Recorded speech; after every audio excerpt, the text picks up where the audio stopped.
ಕರಿಮಣಿ ಮಾಲೀಕ ನಾನಲ್ಲ, ಅದೇನೋ ನನಗೊಂದು ಅಫೇರ್ ಇದ್ರೆ ಕರಿಮಣಿ ಮಾಲೀಕ ಯಾರು? ಕೊಲೆ ಮಾಡುವಂತ ಮಟ್ಟಕ್ಕೆ ಹೆಣ್ಣು ಯೋಚನೆ ಮಾಡ್ತಾಳೆ, ಪ್ಲಾನ್ ಮಾಡ್ತಾಳೆ ಅಂತ ಅಂದ್ರೆ ನನ್ನ ದಾರಿಗೆ ಯಾರ್ಯಾರು ಅಡ್ಡ ಬರ್ತಾರೋ ಅವ್ರನ್ನೆಲ್ಲ ನಾನು ಎಲಿಮಿನೇಟ್ ಮಾಡ್ಕೊಂಡು ಹೋಗ್ತೀನಿ. ಒಂದಷ್ಟು ಉದಾಹರಣೆ ಅಂತ ಮೊದಲೇ ಹೇಳಿದೆ ನಿಮಗೆ, ಈಗಿನ ಮನಸ್ಥಿತಿಗಳು ಯಾವ ಥರ ಅಂತ. ಏಕೆಂದರೆ ಏನೇನೋ ಕಂಡಿಡ್ದಿರ್ಬೋದು ಮನುಷ್ಯ, ಆದರೆ ಈಗ ನಾನು ನಿಮ್ಮ ಜೊತೆ ಮಾತಾಡ್ತಾ ಇರ್ಬೋದು, ನೀವು ಸೈಕಾಲಜಿಸ್ಟ್ ಆಗಿನೂ ಕೂಡ ಎದುರುಗಡೆ ಇರೋರ ಮನಸ್ಸಲ್ಲಿ ಏನಿದೆ ಅಂತ ಹೇಳೋದಕ್ಕೆ ಸಾಧ್ಯ ಇಲ್ಲ, ಅಧ್ಯಯನ ಮಾಡಿದ್ರು ಕೂಡ. ಇಂತಹ ಸ್ಥಿತಿಗೆ ಏನಂತ ಹೇಳ್ಬೋದು? ಈಗಿನ ಜನ್ರೇಷನ್ನ ಮಾನಸಿಕ ಸ್ಥಿತಿ ಎತ್ತ ಸಾಗ್ತಾ ಇದೆ ಅನ್ನೋದ್ರ ಬಗ್ಗೆ ಹೇಳೋದಾದ್ರೆ. ನೀವು AI ಬಗ್ಗೆ ಮಾತಾಡಿದ್ರಿ, ತುಂಬ ಚೆನ್ನಾಗಿ ಅದನ್ನ ವಿಚಾರನ ಎತ್ಕೊಂಡ್ರಿ. AI ಕೂಡ ಮನುಷ್ಯ ಫೀಡ್ ಮಾಡಿರೋ ಡೇಟಾನೇ, ಹಾಗಾಗಿ ಅದು ಕಂಪ್ಲೀಟಾಗಿ ನಮಗೆ ಅದರಲ್ಲಿ ಎಲ್ಲ ಒಂದು ಮಾಹಿತಿ ಸಿಗುತ್ತೆ ಅಂತ ಹೇಳಕ್ಕಾಗಲ್ಲ. ಹೌದು. ಈಗ ಮನಸ್ಸು ವಿಚಾರ ಬಂದಾಗ ನಾನು ಎಲ್ಲರಿಗೂ ಹೇಳ್ತಾ ಇರ್ತೀನಿ, mind has no stethoscope, thoughts have no scanning machine ಅಂತ.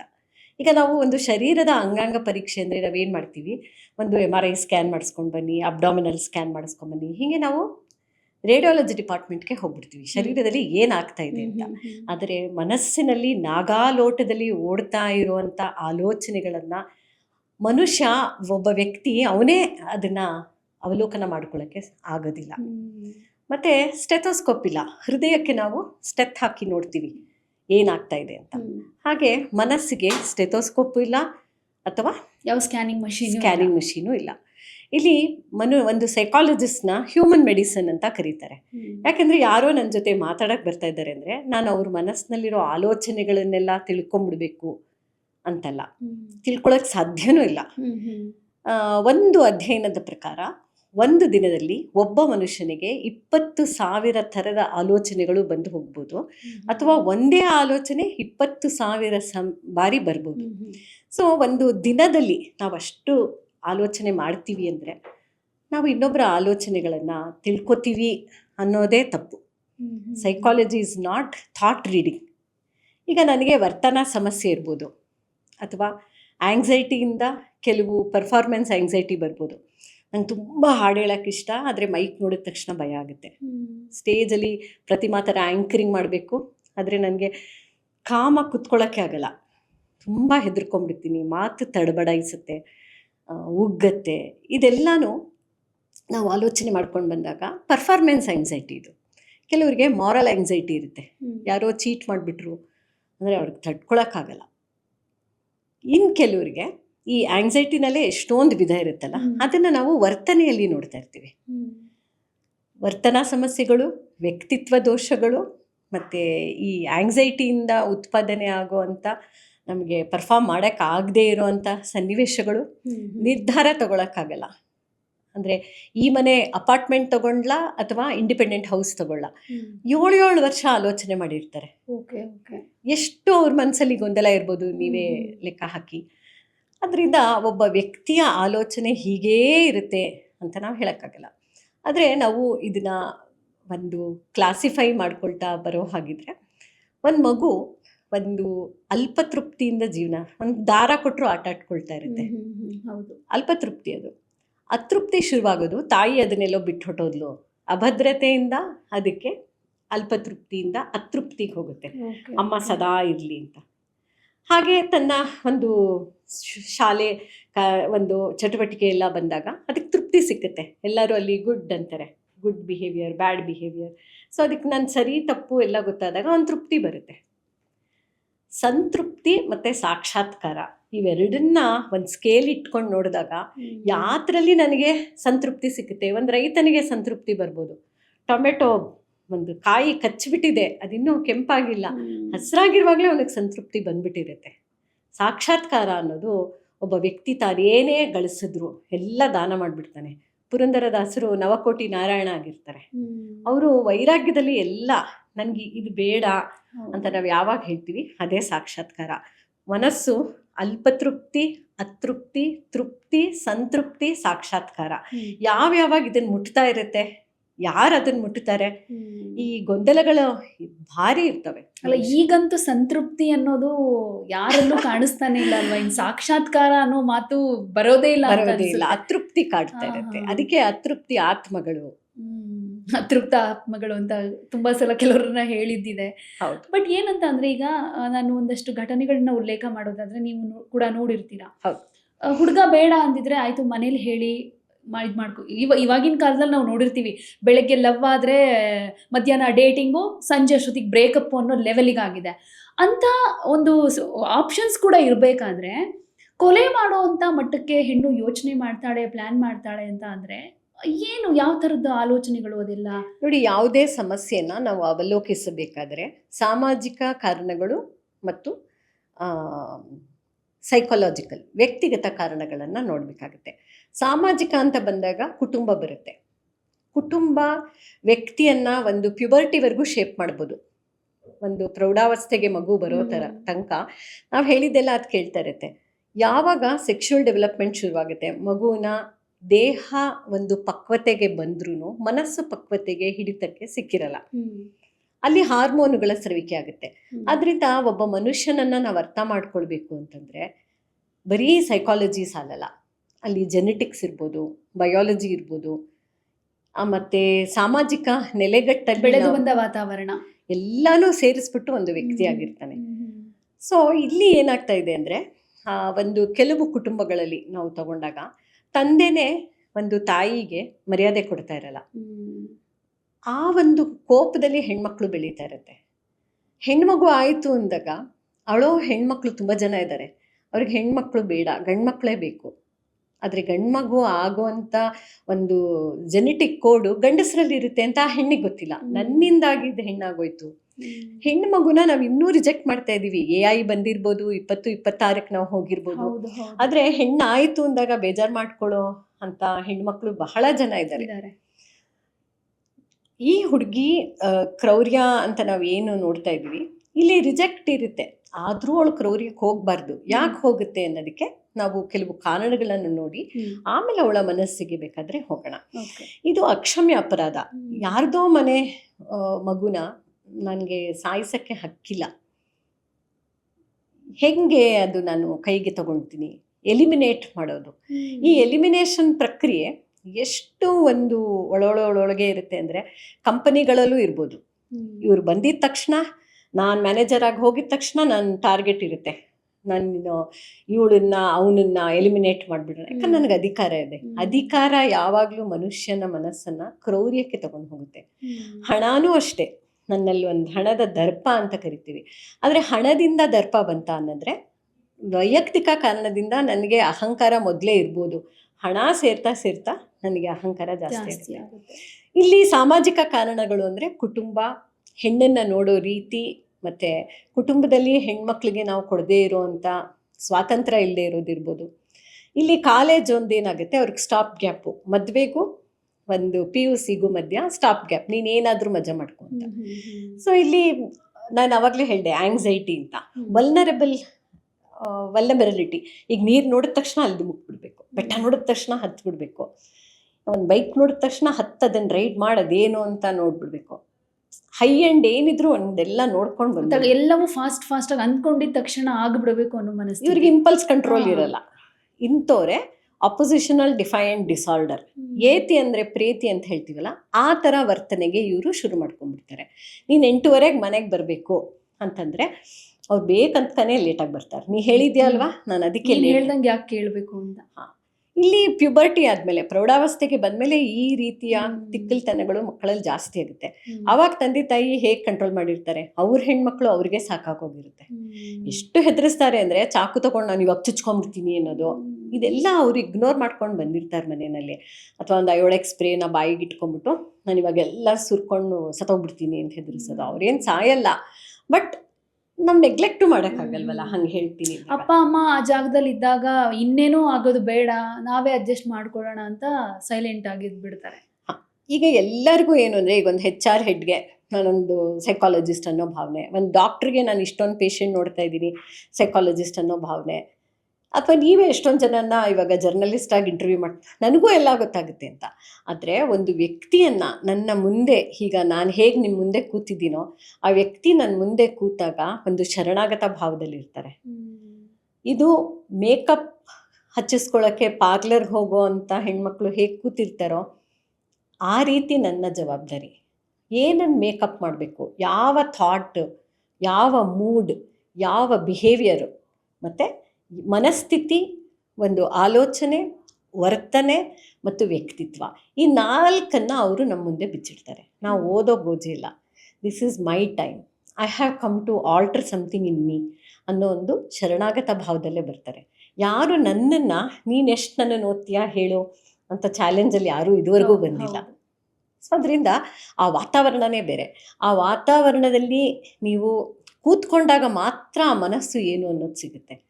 ಆ ಮನಸ್ಸಲ್ಲಿ ನಡೆಯೋ ಅಂಥ ಟ್ರಾಮಾಗಳು ಏನಿದೆ, ಈಗ ಸಿಂಗಲ್ ಪೇರೆಂಟ್ ಇರ್ಬೋದು, ಹೆಣ್ಣು ಆಗಬೇಕು, ಗಂಡು ಆಗಬೇಕು, ಹಣದ ಕಾಸು ಸಮಸ್ಯೆ ಇರ್ಬೋದು, ಹಣ ಇದ್ದರೂ ಸತಿ ಇದ್ದರೂ ಚಿಂತೆ, ಸತಿ ಇಲ್ಲದ ಚಿಂತೆ ಅಂತ ದಾಸರು ಬರೆದಂಗೆ, ಎಷ್ಟೇ ದುಡ್ಡಿದ್ರೂ ಚಿಂತೆ, ಇಲ್ಲದೇ ಇದ್ರೂ ಚಿಂತೆ, ನಮ್ಗೆ ಏನಿದ್ರೂ ನಮ್ಗೆ ಚಿಂತೆ ಮಾಡ್ಕೊಳ್ಳೋ ಅಂಥ ಮನಸ್ಸನ್ನು ದೇವರು ಕೊಟ್ಬಿಟ್ಟಿದ್ದಾನೆ. ಅತ್ಯಂತ ಬುದ್ಧಿವಂತನೂ ಕೂಡ ಹೌದು. ಆದರೆ ಎಷ್ಟು ಬುದ್ಧಿವಂತರೋ ನಾವು ಅಷ್ಟು ಖಿನ್ನತೆಗೂ ನಾವು ಜಾರ್ತಾ ಇರ್ತೀವಿ. ಈ ವಲ್ನರಬಲ್ ಮಕ್ಕಳು ಏನು ಮಾಡ್ತಾರೆ, ಸ್ವಲ್ಪ ಸೈಕೋಪ್ಯಾಥಿಕ್ ಇರ್ತಾರೆ. ಒಂದು ಸಣ್ಣ ಚೀಟ್ ಮಾಡೋದು. ಇವಾಗ ನಾನು ಪಬ್ಗೆ ಹೋಗಬೇಕು, 19 ವರ್ಷಕ್ಕೆಲ್ಲ ಈ ಮಗುಗೆ ಮದುವೆ ಆಗೋಗ್ಬಿಟ್ಟಿದೆ. ಅಂದರೆ ಕಾಲೇಜ್ಗೆ ಹೋಗ್ತಾ ಇರ್ಬೋದು ನೀನು, ಆದರೆ ಮದುವೆ ಮಾಡ್ಕೊಂಬಿಡು ಅನ್ನೋ ಥರ ಕೆಲವು ಕಮ್ಯುನಿಟಿಗಳು ಇದ್ದಾವೆ. ಇನ್ನು ನೀವು ಎಷ್ಟೇ ಕಿರ್ಚ್ಕೊಂಡ್ರು ಬೇಟಿ ಬಚಾವ್ ಬೇಟಿ ಪಡಾವ್ ಅಂತ ಸರ್ಕಾರ ಏನೇ ಒಂದು ನೀತಿ ನಿಯಮಾವಳಿಗಳನ್ನು ತಂದರೂ ಕೂಡ ಕೆಲವು ನಡೀತಾ ಇರುತ್ತೆ. ಇವಳೇನು ಮಾಡ್ತಾಳೆ, ಪಬ್ಗೆ ಸ್ಕರ್ಟ್ ಹಾಕೊಂಡು ಹೋಗ್ಬೇಕಲ್ವಾ, ಅದ್ರ ಮೇಲೆ ರೆಡಿ ಟು ಸ್ಟಿಚ್ ಸೀರೆ ಬರುತ್ತಲ್ಲ, ಅದನ್ನ ಉಟ್ಕೊಂಡು ಹೋಗ್ಬಿಟ್ಟು ಪಾರ್ಕಿಂಗಲ್ಲಿ ತಿರ್ಗಾ ಬೈಕ್ ಒಳಗಡೆ ತೆಗೆದು ಸ್ಕರ್ಟಲ್ಲಿ ಪಬ್ಗೆ ಹೋಗೋದು. ವಾಪಸ್ ಮನೆಗೆ ಬಂದಮೇಲೆ ಅಪಾರ್ಟ್ಮೆಂಟಲ್ಲಿ ಆ ಸೀರೆ ಸುತ್ತಕೊಂಡು ತಲೆ ಮೇಲೆ ಸೆರ್ಗ್ ಹಾಕ್ಕೊಂಡು ಒಳಗೆ ಬರ್ತಾರೆ. ಸೊ ಈ ಥರ ನಾವು ಆ ಸಂಸ್ಕೃತಿ ಏನಿದೆ ಮನೆಯಲ್ಲಿ, ಸಂಪ್ರದಾಯ ಏನಿದೆ ಅದನ್ನು ಒಪ್ಕೋತಾ ಇಲ್ಲ. ಆದರೆ ಮದುವೆ ಆಗೋಗ್ಬಿಟ್ಟಿದೆಯಲ್ಲ, ನಾನು ಒಪ್ಕೊಳ್ಳೇಬೇಕು, ನನಗೆ ಬೇರೆ ದಾರಿ ಇಲ್ಲ, ವಾಪಸ್ ಮನೆಗೆ ಹೋಗೋಕ್ಕಾಗಲ್ಲ. ಆ ಪರಿಸ್ಥಿತಿಯಲ್ಲಿ ಇವತ್ತಿನ 2026ರ ಇಸ್ವಿಲೂ ಅನೇಕ ಹೆಣ್ಮಕ್ಳಿದ್ದಾರೆ. ಮೊನ್ನೆ ನಾವು ಟ್ವಿಷಾ ಅಲ್ಲ, ಅವ್ರ ಹೆಸರೇನು, ಒಂದು ಇದು ಲೋಹಾಗಡ್ ಕೇಸ್ ಅಲ್ಲ, ಇದು ಮರ್ಡರ್ ನೇಣು ಹಾಕ್ಕೊಂಡಿದ್ರು. ಆಮೇಲೆ ಗಿರಿಬಾಲ ಅಂತ ಅವರು ಫ್ಯಾಮಿಲಿ ಕೋರ್ಟ್ ಜಡ್ಜು, ಅವ್ರ ಕೇಸ್ ನಾವು ತಗೊಂಡಾಗ ಅವ್ರ ಅಮ್ಮ ಹೇಳ್ತಾರೆ, ನೀನು ಅಡ್ಜಸ್ಟ್ ಮಾಡ್ಕೊಳ್ಬೇಕು ಅಂತ ಹೇಳ್ತಾರೆ. ಸೊ ಇಲ್ಲಿ ಮದುವೆನಲ್ಲಿ ನಾನು ಏನು ಅಡ್ಜಸ್ಟ್ ಮಾಡ್ಕೋಬೇಕು? ಆಕೆ ಮಾಡೆಲ್ಲು, ಸಿನಿಮಾ ನಟಿ, ಔಟ್ ಗೋಯಿಂಗ್ ಪರ್ಸನು, ಮದುವೆನಲ್ಲಿ ಅವ್ರಿಗೆ ಅಡ್ಜಸ್ಟ್ ಆಗ್ತಾ ಇಲ್ಲ. ಎಲ್ಲ ಹೆಣ್ಮಕ್ಳು ಬಾಡಿ ಕೌಂಟ್ಗೆ ಏನು ಹೋಗಲ್ಲ, ಅಥವಾ ಎಲ್ಲ ಹೆಣ್ಮಕ್ಳು ಸೆಕ್ಷುವಾಲಿಟಿ ಹಿಂದೆ ಏನು ಬೀಳಲ್ಲ, ಅಥವಾ ದೇ ಆರ್ ನಾಟ್ ಗೋಲ್ಡ್ ಡಿಗರ್ಸ್. ನಾವು ಹಂಗೆ ಅಂದ್ಕೊಳ್ತಾ ಇರ್ತೀವಿ. ಅವರು ಸಮಾಧಾನವಾಗೇ ಇರ್ತಾರೆ. ಆದರೆ ಅನೇಕ ಮದುವೆಗಳಲ್ಲಿ ಹೆಣ್ಣು ಒಂದು ವೈದ್ಯ ಆಗಿರ್ಬೋದು, ಎಂಜಿನಿಯರ್ ಆಗಿರ್ಬೋದು, ಜರ್ನಲಿಸ್ಟ್ ಆಗಿರ್ಬೋದು, ಅವಳು ಏನೇ ಮುಂದುವರಿಸ್ಕೊಂಡು ಹೋಗಿದ್ರು ಕೂಡ ಅಲ್ಲಿ ಹೋಗಿದ ತಕ್ಷಣ ಒಂದು ಕುಕ್ಕರ್ ಇಡಬೇಕು, ಅಡುಗೆ ಮಾಡಿಟ್ಟು ಹೋಗಬೇಕು ಕೆಲಸಕ್ಕೆ, ಈ ಥರ ಎಲ್ಲ ಎಕ್ಸ್ಪೆಕ್ಟೇಷನ್ ಇರುತ್ತೆ. ನಾವು ವಾಸ ಇರೋ ಸೊಸೈಟಿನಲ್ಲಿ ಅಮ್ಮ ಅಪ್ಪ ಬರಬಾರ್ದು, ನಿಮ್ಮ ಅಪ್ಪ ಅಮ್ಮ ದೂರ ಇರಬೇಕು. ಮಗಳು ಬರ್ತಾ ಇರ್ತಾಳೆ, ಆದರೆ ಅಪ್ಪ ಅಮ್ಮ ಅದೇ ಸೊಸೈಟಿನಲ್ಲಿ ವಾಸ ಇರಬಾರ್ದು. ಸೊ ಇದೆಲ್ಲ ಒಂದು ಸಮಸ್ಯೆಗಳು. ಯಾಕೆ ನಾವು ಹೆಣ್ಮಕ್ಳು ಮದುವೆ ಮಾಡ್ಕೊಂಡು ಹೋದಾಗ ನಾವು ಅವಳಿಗೆ ಕೊಡ್ತಾ ಇರ್ತೀವಿ. ಅನೇಕ ಡಾಕ್ಟರ್ಸ್ ನನ್ನ ಹತ್ರ ಬರ್ತಾರೆ, ಅನೇಕ ಎಂಜಿನಿಯರ್ಸ್ ಬರ್ತಾರೆ, ಒಳ್ಳೊಳ್ಳೆ qualified, they are very popular in their field. ಆದರೆ ಅವ್ರಿಗೆ ಹೊಂದ್ಕೊಳ್ಳೋಕ್ಕೆ ಇವ್ರು ಬಿಡಲ್ಲ. ಇವ್ರು ಹೊಂದ್ಕೊಳ್ತೀನಿ ಅಂದ್ರೂ ಅವರೇ ಹೊಸ ಚಾಲೆಂಜ್ ಹಾಕೋದು. ಇವ್ರು 11 ಗಂಟೆಗೆ ತಿಂಡಿ ತಿಂತಾರೆ, ಇವಳು 8 ಗಂಟೆಗೆ ನಾನು ಏನೋ ಒಂದು ಅಕ್ಕಿ ರೊಟ್ಟಿ ಹಿಟ್ಟು ಕಲಿಸಿರ್ತೀನಿ, ನೀವು ಮಧ್ಯಾಹ್ನ ಆಮೇಲೆ ತಟ್ಕೊಳ್ಳಿ ಅಂದರೆ ಬೇಡವಂತೆ. ಇವಳು ಮದುವೆ ಆಗಿ ಹೋಗೋವರೆಗೂ ಅವ್ರ ಮನೇಲಿ ತಿಂಡಿ ಮಾಡ್ಕೋತಿರ್ಲಿಲ್ವಾ? ಅದೇ ಯಾಕೆ ಒಂದು ಸೊಸೆ ಅಂದ್ರೆ ಮನೆ ಕೆಲಸಕ್ಕೆ ಒಬ್ಳು ಅವಳು ಮಾಡಕ್ ರೆಡಿ ಇದ್ದಾಳೆ ಜಾಸ್ತಿ. ಹೌದು, ಅವಳು ಮಾಡಕ್ ರೆಡಿ ಇದ್ದಾಳೆ. ಸೊ ಮಾಡಕ್ ರೆಡಿ ಇದ್ರೆ ಅವಳು ಹೊಟ್ಟೋಗ್ಬಿಡ್ಬೇಕಲ್ವ ಕೆಲಸಕ್ಕೆ. ಅವಳ ಸಂಬಳ ಎಷ್ಟು ಅಂತ ನೋಡ್ತಾರೆ. ಈಗ ಒಂದು 30,000 ಸಂಬಳ ಬರ್ತಾ ಇರುತ್ತೆ. ಎಂಜಿನಿಯರು ಇನ್ನೂ ಹೊಸದಾಗಿರುತ್ತೆ, 25 ವರ್ಷದೊಳಗೆ ಇನ್ನೇನು 1 ಲಕ್ಷ ಸಂಬಳ ಕೊಟ್ಬಿಡ್ತಾರಾ? ಕಲಿಕೆ ಪೀರಿಯಡ್ ಇರುತ್ತೆ. ಏನು ನಮ್ಮನೆ ಅಡುಗೆ ಮಾಡೋರು 3 ಮನೆ ಸಂಪಾದನೆ, 3 ಮನೆಗೆ ಹೋಗ್ತಾರೆ, 30,000 ಸಂಪಾದನೆ. ನೀನು ಎಂಜಿನಿಯರ್ ಆಗಿ ಇಷ್ಟೇನ ಸಂಪಾದನೆ ಮಾಡೋದು? ಒಂದು ಈ ನಾಯಿಗೆ ಅನ್ನ ಹಾಕಿ ಏನು ಪ್ರಯೋಜನ ಇಲ್ಲ ಅಂತ ಹೇಳೋದು, ಈ ರೀತಿಯೆಲ್ಲ ಈಗಲೂ ಮಾತಾಡ್ತಾರ ಅಂತ ನನಗೆ ಆಶ್ಚರ್ಯ ಆಗುತ್ತೆ ಆ ಹೆಣ್ಮಕ್ಳು ಅಳವಾಗ. ಸೊ ಅಲ್ಲಿಗೆ ಏನಾಯಿತು, ಹೆಣ್ಮಕ್ಳನ್ನ ಇವತ್ತು ಯಾಕೆ ಜೋರಾಗಿದ್ದಾರೆ ಅಂದರೆ ಸಮಾಜದ ಪರಿಸ್ಥಿತಿ. ಇವಾಗ ನೀವು ನನ್ನ ಕತೆ ಎಲ್ಲ ಕೇಳ್ತೀರಾ, ನಿಮಗೆ ಬೇಜಾರಾಗುತ್ತೆ, ನೀವು ಮನೆಗೆ ಹೋಗ್ತೀರಾ, ನಿಮ್ಮ ಯಜಮಾನ್ರು ಏನೋ ಜೋರು ಮಾಡಿದಾಗ ನಿಮ್ಗೆ ಅಲ್ಲೇ ಅವ್ರಿಗೊಂದು ಕೊಡೋಣ ಅನಿಸುತ್ತೆ. ಸೊ ಇಲ್ಲಿ ತಂದೆ ಎಕ್ಸ್ಟ್ರಾ ಮ್ಯಾರಿಟಲ್ ಅಫೇರ್ ಇಟ್ಕೊಂಡಿರ್ಬೋದು, ಆದರೆ ಮಗು ಏನು ಮಾತಾಡಲ್ಲ, ತಾಯಿ ಕಣ್ಣೀರನ್ನ ಸೈಲೆಂಟಾಗಿ ನೋಡ್ತಾ ಇರ್ತಾಳೆ, ಅವಳಿಗೊಂದು ಕೋಪ ಆಲ್ರೆಡಿ ಇರುತ್ತೆ, ಪ್ಲಸ್ ಇವಳು ವಲ್ನರೇಬಲ್ ಪರ್ಸನಾಲಿಟಿ. ಕೊಲೆ ಮಾಡೋ ಅಷ್ಟು ಮನಸ್ಥಿತಿ ಏನು ಅಂತ ನಾವು ಕೇಳ್ತೀವಲ್ಲ, ಇದು ಅವ್ರ ಮನೆಯಲ್ಲೇ ಉತ್ಪತ್ತಿಯಾಗಿರುತ್ತೆ. ಇಲ್ಲ ನಾವು ತುಂಬ ಸಂಸ್ಕಾರದಲ್ಲಿ ಬೆಳೆಸಿದ್ದೀವಿ ಅಂತಾರೆ. ಸಂಸ್ಕಾರದ ಪ್ರಶ್ನೆ ಬೇರೆ. ನೀವು ಬೆಳಗಾಗೆದ್ದು 7 ಗಂಟೆಗೆ ದೀಪ ಹಚ್ಚಿಬಿಡೋದು ರಿಚುವಲ್. ಅದನ್ನ ಅವರು ಸಂಸ್ಕಾರ ಬೆಳೆಸೋ ರೀತಿ ಅಂತ ನೋಡಿದ್ರೆ ತಪ್ಪಾಗುತ್ತೆ. ಮತ್ತು ಮನೆ ಕ್ಲೀನಾಗಿ ಇಟ್ಕೊಳ್ಳೋದು. ಕೆಲವು ತಾಯಂದ್ರು ಏನು ಮಾಡ್ತಾರೆ, ಒಂದು 6:15 ಅವ್ರು ಬೆಡ್ ಮಾಡಿಬಿಟ್ರೆ ನೀವು ವಾಪಸ್ ಬೆಡ್ ಮೇಲೆ ಹೋಗೋ ಹಂಗಿಲ್ಲ, ಗಂಡನೂ ಬೆಡ್ ಮೇಲೆ ಕುತ್ಕೊಳ್ಳೋ ಹಂಗಿಲ್ಲ, ಭಾನುವಾರ ಆದರೂ ಕುತ್ಕೊಳ್ಳೋ ಹಂಗಿಲ್ಲ. ಈ ರೀತಿಯಾದ ಕೆಲವು ನಾರ್ಸಿಸಿಸ್ಟಿಕ್ ಅನ್ಸೋಂಥ ಅಮ್ಮಂದ್ರಿದ್ದಾರೆ. ಅವರನ್ನು ನೋಡಿದಾಗ ಈ ಹೆಣ್ಮಗು ತುಂಬ ಕೋಪ ಮಾಡ್ಕೊಂಡಿರುತ್ತೆ, ಯಾವಾಗ ಈ ಮನೆ ಬಿಟ್ಟು ಹೋಗಲಿ ಅಂತ ಕಾಯ್ತಾ ಇರುತ್ತೆ. ಅದಕ್ಕೆ ಸರಿಯಾಗಿ ಕಾಯ್ತಾ ಇರುತ್ತಲ್ವ, ನಂಗೆ ನೆಲೆ ಇಲ್ಲ, ರಾತ್ರಿ ನಾನು ಎಲ್ಲಿ ಮಲ್ಕೊಳ್ಳಿ, ಗಂಡಾದರೆ ಬಸ್ ಸ್ಟಾಪಲ್ಲಿ ಮಲ್ಕೊಂಡ್ಬಿಡ್ತಾನೆ, ನನ್ನ ಹೆಣ್ಣು ನಾನು ವಾಪಸ್ ಮನೆಗೆ ಬರಲೇಬೇಕಲ್ವಾ. ಸೊ ಆರ್ಥಿಕವಾಗಿ ನಾನು ಇನ್ನೂ ಅವಲಂಬಿತವಾಗಿದ್ದೀನಿ. ಆಗೇನು ಮಾಡ್ತಾರೆ, ಹಿಂಗೊಂದು ಬಾಯ್ ಫ್ರೆಂಡ್ ಅಂತ ಸಿಕ್ಕಿದಾಗ ಚೈನು ಪ್ಲೆಡ್ಜ್ಗಿಟ್ಬಿಟ್ಟು, ಅಪ್ಪ ಸತ್ತೋಗಿರ್ತಾರೆ, ಆ ಅಪ್ಪನ ಚೈನ್ನ ಪ್ಲೆಡ್ಜ್ಗಿಟ್ಟು ಬಾಯ್ ಫ್ರೆಂಡ್ಗೊಂದು ಬೈಕ್ ಕೊಡಿಸಿ ಇವ್ರು ಊರೂರು ತಿರುಗಾಟ. ಯಾಕಂತ ಇದು ಕ್ರೌರ್ಯನೇ. ಅವರು ತಾಯಿ ಅಪ್ಪಂದು ಗಂಡನ ಚೈನ್ ಅಂತ ಅವರೊಂದು ಇಟ್ಕೊಂಡಿರ್ತಾರೆ, ಆದರೆ ಇವಳು ಅದನ್ನೇ ಪ್ಲೆಡ್ಜು ಕದ್ದು ತೊಗೊಂಡು ಹೋಗ್ತಾಳೆ. ಈ ಮನಸ್ಥಿತಿ ಎಲ್ಲ ಯಾಕೆ ಬರುತ್ತೆ ಅಂದರೆ, ನಮಗೆ ವಲ್ನರಬಿಲಿಟಿ ಇದೆ ಆಲ್ರೆಡಿ ಪರ್ಸನಾಲಿಟಿನಲ್ಲಿ, ಅದರಿಂದ ಏನೋ ನಾವೆಲ್ಟಿ ಸೀಕಿಂಗ್ ಬಿಹೇವಿಯರ್. ನಾನು ಇವತ್ತೇನು ಮಾಡಲಿ, ನಾಳೆ ಏನು ಮಾಡಲಿ, ಅವ್ರಿಗೆ ಹೊಸಸಾದ ಏನಾದರೂ ಬೇಕಾಗ್ತಾ ಇರಬೇಕು. ಅಂದರೆ ಇಲ್ಲಿ ಆವಾಗಲೇ ಅತೃಪ್ತಿ ಬರೋದು. ಸರಿ, ಬಟ್ ಇಲ್ಲಿ ಸ್ಟ್ರಿಕ್ಟ್ ಆಗಿ ಇರೋದು, ಡಿಸಿಪ್ಲಿನ್ ಕಲಿಸ್ಬೇಕು ಅನ್ನೋ ರೀತಿಯಲ್ಲಿ ನಡ್ಕೊಳ್ಳೋದು, ರಿಸ್ಟ್ರಿಕ್ಟ್ ಮಾಡೋದೇ ತಪ್ಪು ಅನ್ನೋ ಥರ ಆಗ್ಬಿಡುತ್ತಲ್ವ. ಹಾಗಾದ್ರೆ ಈಗ ನೀವು ಹೇಗೆ ಮನುಷ್ಯನ ಒಂದು ಮನಸ್ಸನ್ನ ಗೆದ್ಕೊಂಡು ಅವನಿಗೆ ಪ್ರೀತಿ ಕೊಟ್ಟು ನೀವೊಂದೇನಾದ್ರೂ ಒಂದು ರಿಸ್ಟ್ರಿಕ್ಟ್ ಅಂತ ಮಾಡಿದ್ರೆ, ಈಗ ಟ್ರಿಪಲ್ ಮರ್ಡರ್ ಕೇಸಲ್ಲಿ ಅವಳು ಹೇಳ್ತಾಳೆ, ನನ್ನ ತಾಯಿ ಮೇಲೆ ನಂಗೆ ತುಂಬಾ ಕೋಪ ಇತ್ತು, ಆ ಕೆನೆತ್ ಅನ್ನೋ ಹುಡುಗನ್ನ ಇವಳು ಲವ್ ಮಾಡಿ ಹೋಗಿರ್ತಾಳಲ್ಲ, ಅದು ಕೋಪ ಯಾಕಾಗುತ್ತೆ ಅಂದರೆ, ಈಗ ನಿಮಗೆ ತುಂಬ ಇಷ್ಟವಾದ ಹಣ್ಣು ಯಾವುದು, ಸ್ವೀಟ್ ಯಾವುದು, ಏನೋ ಒಂದು ನಿಮಗೆ ಫಿಶ್ ಫ್ರೈ ಅಂದರೆ ತುಂಬ ಇಷ್ಟ, ಡಾಕ್ಟ್ರು ನಾಳೆಯಿಂದ ಅದನ್ನು ತಿನ್ನಬೇಡ ಅಂತ ಹೇಳ್ತಾರೆ, ಸ್ವೀಟ್ ತಿನ್ನಬೇಡ ಅಂತಾರೆ, ನಿಮ್ಗೆ ಅವಾಗ ಖುಷಿ ಅನ್ಸುತ್ತಾ? ಇಲ್ಲ, ಕೋಪ ಬರುತ್ತೆ. ಹಾಗೇನೆ ಲವ್ ಕೂಡ ನಮ್ಗೆ ಏನು ಹೇಳ್ತಿದ್ದಾರೆ ಅಂದ್ರೆ ಅದೊಂಥರ ಟ್ರಿಗರ್ ಆಗಿ, ಅದೇ ಏತಿ ಅಂದರೆ ಪ್ರೀತಿ ಅಂತ ಹೇಳಿದ್ನಲ್ಲ, ಅಪೋಸಿಷನ್ ಅಲ್ಲಿ ಡಿಫೈನ್ಡ್. ನಾನು ಇನ್ನೊಂದು ಮೈಸೂರು ಪಾಕು ಮದುವೆ ಮನೆಯಲ್ಲಿ ತಿಂತೀನಿ, ನೀವು ನೋಡಿ ರಿಸೆಪ್ಷನಲ್ಲಿ ಬೇಕಾದರೆ ಸ್ವೀಟ್ ಹತ್ರ ತುಂಬ ಜನ ಇರ್ತಾರೆ, ಅವ್ರಿಗೆ ಬೇಕೋ ಬೇಡವೋ ಗಬ ಗಬ ಗಬ ತಿಂತಿರ್ತಾರೆ.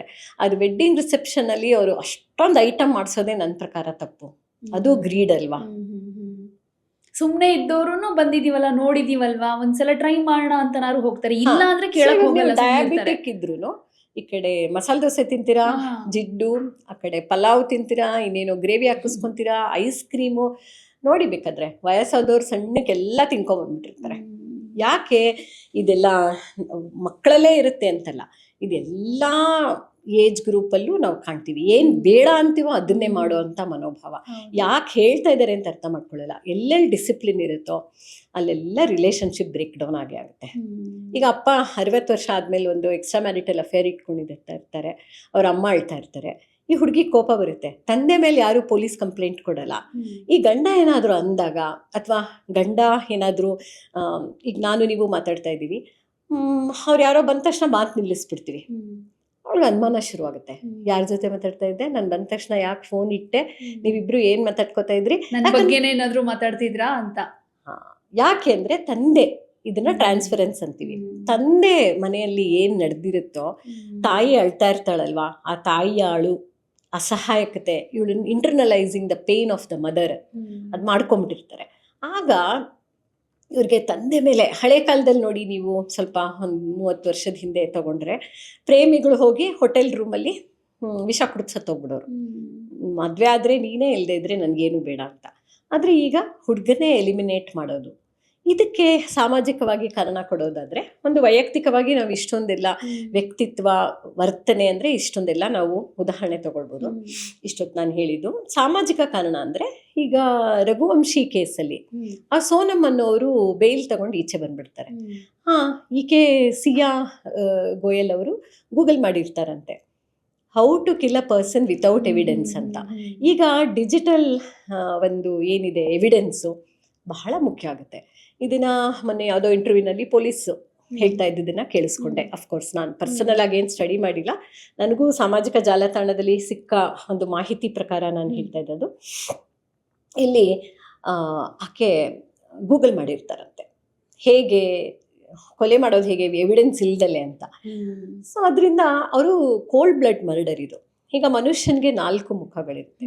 ಒಂದು ಮನುಷ್ಯತ್ವ, ಅಮ್ಮ ತಾಯಿ ಅಂತ ಯಾರೋ ಭಿಕ್ಷುಕರು ಬಂದರೆ, ಅಥವಾ ನೀವು ಇದರಲ್ಲಿ ನೋಡಿರ್ತೀರ ಸಿಗ್ನಲಲ್ಲಿ, ನೀವು 10 ರೂಪಾಯೋ 20 ರೂಪಾಯೋ ಏನೋ ಒಂದು ಚಿಲ್ಲರೆ ಇಟ್ಕೊಂಡು ಕೊಡ್ತೀರಾ ಅವ್ರಿಗೆ, ಹೋಗು ಮುಂದಕ್ಕೆ ಅಂತ ಕೆಲವರು ಹೇಳೋಕ್ಕಾಗಲ್ಲ ಅವ್ರಿಗೆ.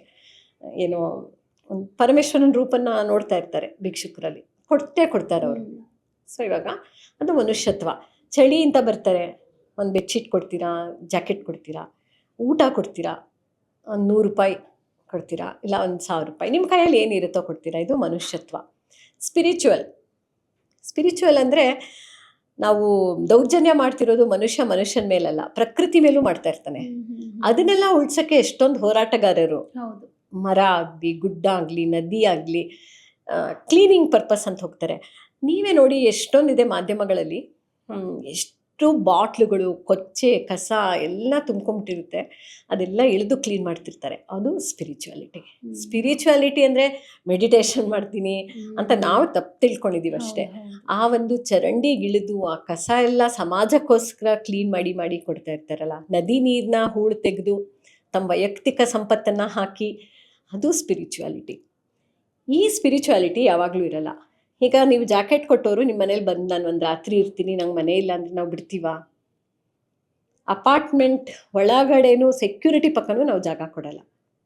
ಸೊ ಅಲ್ಲಿಗೆ ಮನುಷ್ಯ ಒಂದು ಬೌಂಡ್ರಿ ಹಾಕೋತಾನೆ, ಇಷ್ಟು ತನಕ ನಾನು ಮನುಷ್ಯತ್ವ ತೋರಿಸಬಲ್ಲೆ. ಆ್ಯನಿಮಲ್ ಇನ್ಸ್ಟಿಂಕ್ಟ್, ಈ ಆ್ಯನಿಮಲ್ ಇನ್ಸ್ಟಿಂಕ್ಟ್ ಏನು ಮಾಡುತ್ತೆ, ತುಂಬ ನಮಗೆ ಎಂಪತಿ ಕಡಿಮೆ ಮಾಡಿಬಿಡುತ್ತೆ, ಸ್ವಾರ್ಥಕ್ಕೆ ಜಾಸ್ತಿ ಹೊಟ್ಟೋಗುತ್ತೆ.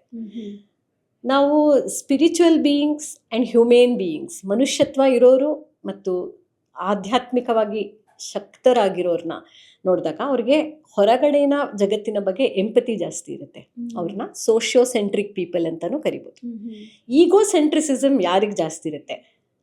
ನಾನು ನನ್ನದು ಎಂಬ ನರಕದೊಳಗೆ ಬಿದ್ದು ಅಂತ ದಾಸರು ಬರೀತಾರೆ. ಇನ್ನು ದಯ ಬಾರದೆ ದಾಸನ ಮೇಲೆ.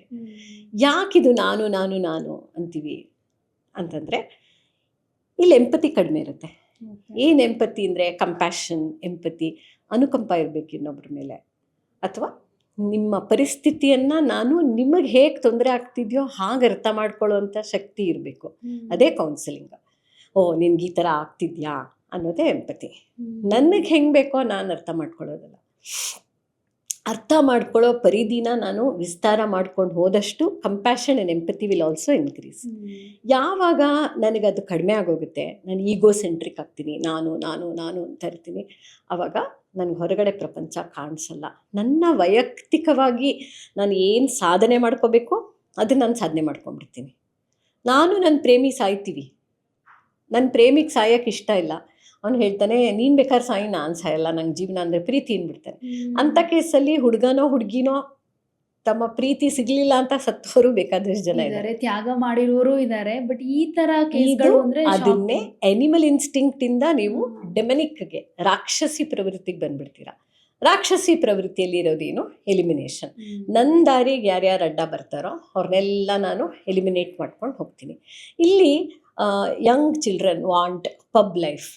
ಅವ್ರಿಗೆ ತುಂಬ ಒಂದು ಇಷ್ಟ ಪಬ್ ಲೈಫ್. ಎವ್ರಿ ಫ್ರೈಡೇ ಹೊಟ್ಟೋಗ್ಬಿಡ್ಬೇಕು. ಅಲ್ಲೇನೋ ಒಂದಷ್ಟು ಜೋರು ನಾಯ್ಸ್ ಹಾಕ್ಕೊಂಡು ಡ್ಯಾನ್ಸ್ ಮಾಡಿ ಒಂದಷ್ಟು ಕುಡಿದು ಮನೆಗೆ ಬಂದರೆ ನೋಡಿ, ವೇಪ್ ಮಾಡೋರು ಜಾಸ್ತಿ ಆಗಿದ್ದಾರೆ. ಅಪ್ಪ ಅಮ್ಮಂಗೆ ಇದೆಲ್ಲ ಗೊತ್ತೇ ಇರಲ್ಲ, ಆಯಿತಾ? ಅವರು ಪಬ್ಗೆ ಹೋಗ್ತಾರೆ ಅಂತಲೂ ಗೊತ್ತಿಲ್ಲ. ಮತ್ತು ಒಂಟಿ ಬಿಟ್ಟಿರ್ತೀವಿ ನಾವು, ಹಾಸ್ಟೆಲಲ್ಲಿ ಬಿಟ್ಟಿರ್ತೀವಿ, ಅಥವಾ ಯಾವುದೋ ಒಂದು ಮನೆ ಮಾಡಿಕೊಂಡು ಮಕ್ಕಳನ್ನ ಬಿಟ್ಟಿರ್ತಾರೆ. ಸ್ವಾತಂತ್ರ್ಯ ಜಾಸ್ತಿ ಆಯಿತು. ಸ್ವೇಚ್ಛಾಚಾರ, ಸ್ವತಂತ್ರ ಕೊಟ್ಟಾಗ ಸ್ವೇಚ್ಛೆಯಿಂದ ನಾನು ಬದುಕಕ್ಕೆ ಶುರು ಮಾಡಿಬಿಡ್ತೀನಿ. ಯಾರು ನಂಗೆ ಹೇಳೋರಿಲ್ಲ ಕೇಳೋರಿಲ್ಲ. ಮನೆಯಲ್ಲಿ ಕುಟುಂಬದಲ್ಲಿ ಇರುವಂಥ ಸದಸ್ಯರ ಸಂಖ್ಯೆ ಕಡಿಮೆ ಆಗಿದೆ. ಈಗ ನಿಮ್ಗೊಂದು ತಂಗಿನೋ ತಮ್ಮನೋ ಇದ್ದಿದ್ರೆ ಅವ್ನು ಚಾಡಿ ಬಂದು ಹೇಳ್ಬಿಟ್ಟಿರೋನು, ಅಮ್ಮ ಅಕ್ಕ ಇಲ್ಲಿ ಹೋಗ್ತಾ ಇದ್ದಾಳೆ, ಅವನ ಹೆದರಿಕೆನಾದ್ರೂ ಇರೋದು. ಇವಾಗ ಯಾರ ಹೆದರಿಕೆ ಯಾರಿಗೂ ಇಲ್ಲ. ಸೊ ಆ ಒಂದು ಹೆದರಿಕೆ ಇಲ್ಲದೆ ಇರೋ ಸಂದರ್ಭದಲ್ಲಿ ಏನಾಗುತ್ತೆ, ಅನಿಮಲ್ ಇನ್ಸ್ಟಿಂಕ್ಟ್ ಏನಿದೆ, ಈಗೋ ಸೆಂಟ್ರಿಸಿಸಮ್ ಇಂದ, ಈಗ ನನಗೆ ಅಪ್ಪನ ದುಡ್ಡು ಬೇಕು, ಇವನು ಕ್ರಿಕೆಟ್ ಕರ್ಕೊಂಡು ಹೋಗ್ತಾನೆ, ಕೂಲ್ ಫೆಲೋ ಪಬ್ ಕರ್ಕೊಂಡು ಹೋಗ್ತಾನೆ, ನನ್ಗೆ ಏನು ಬೇಕೋ ಆ ಥರ, ಕಾರ್ ಅಂದರೆ ಕಾರು, ಬೈಕ್ ಅಂದರೆ ಬೈಕು, ಎಲ್ಲಂದ್ರೆ ಅಲ್ಲಿ ಹೋಗ್ಬೋದು ಬರ್ಬೋದು. ನಾನು ಹೇಳೋದು ಆ ಸಂಗಾತಿತನ ತಪ್ಪಲ್ಲ. ಮನುಷ್ಯನನ್ನು ತುಂಬ ಅಟ್ರಾಕ್ಟ್ ಮಾಡೋದು ಯಾವ್ದು ಗೊತ್ತಾ? ಸಂಗಾತಿತನ. ಅಂದ್ರೆ ಅಲ್ಲಿ ಆಯ್ಕೆ ಅನ್ನೋದು ಮೇನ್ ಪ್ರಿಯಾರಿಟಿ ಅಂತ ಅಂದ್ರೆ ನಾವು ಯಾರನ್ನ ಸೆಲೆಕ್ಟ್ ಮಾಡ್ತೀವಿ ಅನ್ನೋದ್ರ ಮೇಲೂ ಕೂಡ ಡಿಪೆಂಡ್ ಆಗುತ್ತೆ ಅಲ್ವಾ? ಹೌದು. ಇವಾಗ ಬಟ್ ಅದು ಆ ಥರ ಪೇಷನ್ಸ್ ಇಂದ ಯಾರು ಇದು ಮಾಡೋದೇ ಇಲ್ಲ ಅಲ್ವಾ? ಈಗ ಯಾರು ಬೇಕಾದ್ರೂ ವರ್ಣ ಸಂಕುರ ಅಂತ ಭಗವದ್ಗೀತೆನಲ್ಲಿ ಹೇಳ್ತಾರೆ, ಯಾರು ಬೇಕಾದ್ರೂ ಸೆಲೆಕ್ಟ್ ಮಾಡ್ಕೊಳ್ಳೋ ಅಂತ ಸಮಯ ಬರುತ್ತೆ ಅಂತ. ಅದು ಬಂದಿರ್ಬೋದು. ಈಗ ಸಮಾಜದಲ್ಲಿ ನನ್ನ ಜಾತಿಯವರು, ಈಗ ನಾನು ನೇಯ್ಗೆ ಜಾತಿಯವರು ಅಂದರೆ ಹೆಣ್ಮಕ್ಳಿಗೆ ನೇಯ್ಗೆ ಹೇಳ್ಕೊಡಲ್ಲ, ಅವರು ಸೊಸೆಗೆ ಹೇಳ್ಕೊಡ್ತಾರೆ. ಯಾಕಂದ್ರೆ ಮದುವೆ ಮಾಡಿಕೊಟ್ರೆ ಅವಳು ಇನ್ನೊಂದು ಮನೆಗೆ ಹೋದರೆ ಆ ಒಂದು ನೈಪುಣ್ಯತೆ ಆ ಮನೆಗೆ ಹೊಟ್ಟೋಗುತ್ತಲ್ಲ. ಇಷ್ಟೆಲ್ಲ ಯೋಚನೆ ಮಾಡುವಂಥ ದೇಶ ನಮ್ಮದು, ಆಯಿತಾ? ಏನೇ ಕಲೆ ಇರಲಿ, ಅದು ಪ್ರಿಂಟ್ ಇರ್ಬೋದು. ನನ್ನ ಹತ್ರ ಒಂದು ಗೃಹ ಕೈಗಾರಿಕೆಯವರಿದ್ದಾರೆ, ಉದ್ಯಮದಲ್ಲಿರೋರಿದ್ದಾರೆ, ಎಲ್ಲ ಪ್ರೊಫೆಷನಲ್ಲಿರುವಂಥ ಜನನೂ ಬರ್ತಾರೆ. ನನಗೇನು ಅಂದರೆ ಅಷ್ಟು ನನಗೆ ಹೊಸ ಹೊಸ ಮಾಹಿತಿಗಳು ಸಿಗ್ತಾ ಇರುತ್ತೆ. ಹಿಂಗೂ ಇರುತ್ತಾ ಒಂದು ತಲೆಮಾರಲ್ಲಿ ಒಂದು ಸಂಪ್ರದಾಯ ಅಂದರೆ ಬರೀ ದೇವ್ರಿಗೆ ದೀಪ ಹಚ್ಚೋದು, ಬಾಗಿಲಿಗೆ ರಂಗೋಲಿ ಹಾಕೋದಲ್ಲ.